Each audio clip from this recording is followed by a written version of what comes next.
So outside of the US, there are only a handful of brokers that allow you to enjoy zero brokerage trading.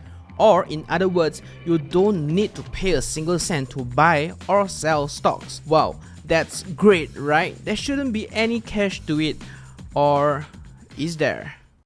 Hey, what is up guys? If you have been lurking around the stock market for the past 2 years, then you would have come across this zero brokerage trading feature being offered by lots of brokers out there. However, I believe you should not take it at face value, because if something is free, then you are the product. So in this video, we're gonna explore the wondrous world of zero brokerage trading and how the brokers can still make money even without you paying a single cent to them. I appreciate if you can help me smack the like button down below. It goes a long way for the YouTube algorithm. So without further ado, let's jump right into today's content. I will start this video by giving you a quick run through on how the stock brokerage industry went from charging you around $25 per trade for most of us non-US residents to zero, if not almost zero brokerage. Back in 2013, Robinhood, a very young US-based stockbroker, pioneered this commission-free trading, and coupled with its unique referral program, it got nearly 1 million users in the waiting list before the app even got launched in early 2015. Their zero brokerage pricing structure was so attractive that it made incumbent brokers look stupid with their $7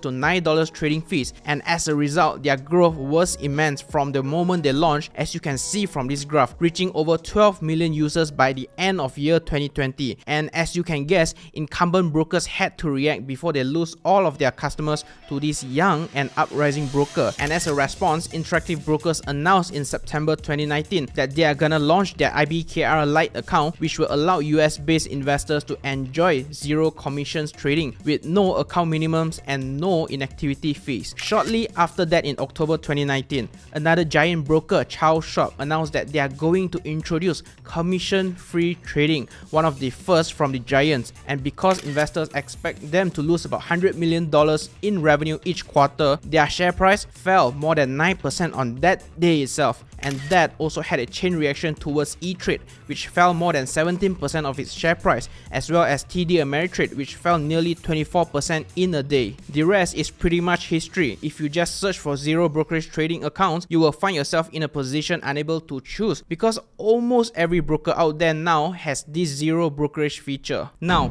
that begs the question, how do brokers make money then if they don't charge you a single cent for your trades?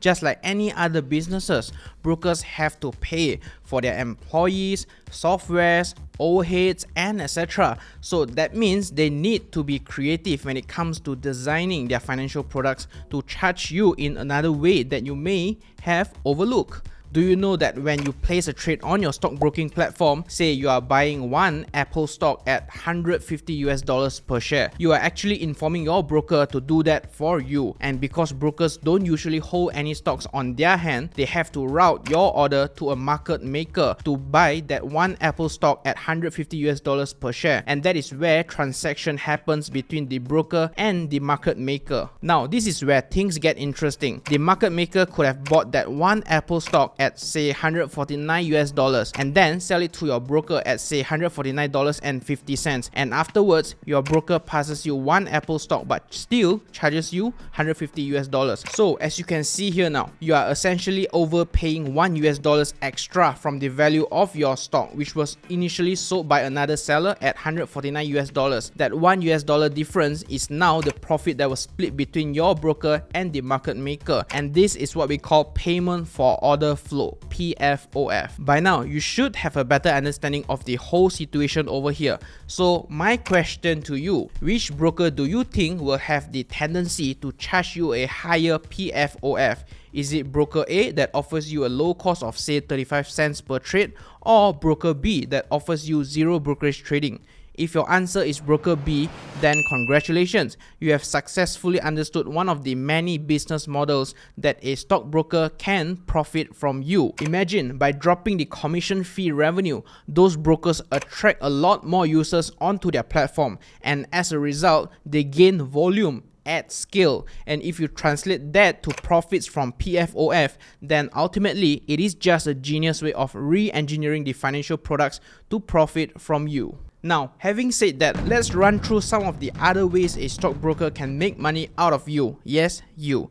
By just being in their brokerage ecosystem, they can then roll out tons of other financial products which will again profit from you. Firstly, margin interest income. Most, if not all, brokers allow you to trade on margin, which means you can leverage on your small amount of deposit to borrow money from your broker to trade at a much larger amount. For example, you have about $2,000 in your account, which allows you to buy 50 shares of something. You can then borrow another $2,000 on top of that to buy another 50 shares. So effectively, you will own 100 shares. But of course, you have to pay interest on the $2,000 margin that you have borrowed, and that is one of the largest profits most brokers make. Second, freemium model. Some brokers offer premium subscription to their services. For example, Robinhood offers Robinhood Gold that provides you research reports, increased deposit amount, higher margin amount, market data, and etc. But anyways, that's Robinhood, only available for US clients, but you get the gist of it. Thirdly, miscellaneous fees.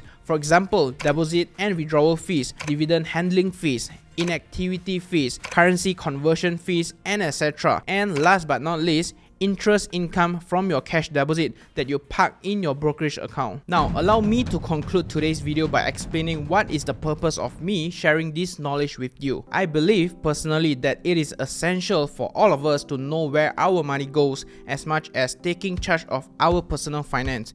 Just because you are investing with any reputable brokers out there, that does not protect you from being exploited in so many ways that you may not be aware of. Don't get me wrong, even though you all know that I am pro interactive brokers for a lot of factual reasons, I have nothing against zero commission trading brokers such as etoro, TD Ameritrade, webull, Trading 212, and etc. They have their pros and cons, so I'm sure there will always be a product for everyone. There's nothing wrong with that. That said, my goal here is to spread and share education to better educate the public on the ins and outs of the stock market and ultimately help everyone to smoothen out their investing journey in this vast world of finance and investments. Anyways, that's about it for today's video. If you have not started investing in the international market, or even if you have already done so, I still highly recommend you interactive brokers for a lot of reasons. Actually 30 reasons that I have compiled in this video. So feel free to go check it out. I will put the link down below for you. And with that said, thank you very much for watching. Stay safe, stay invested, and as usual, I will see you in the next one.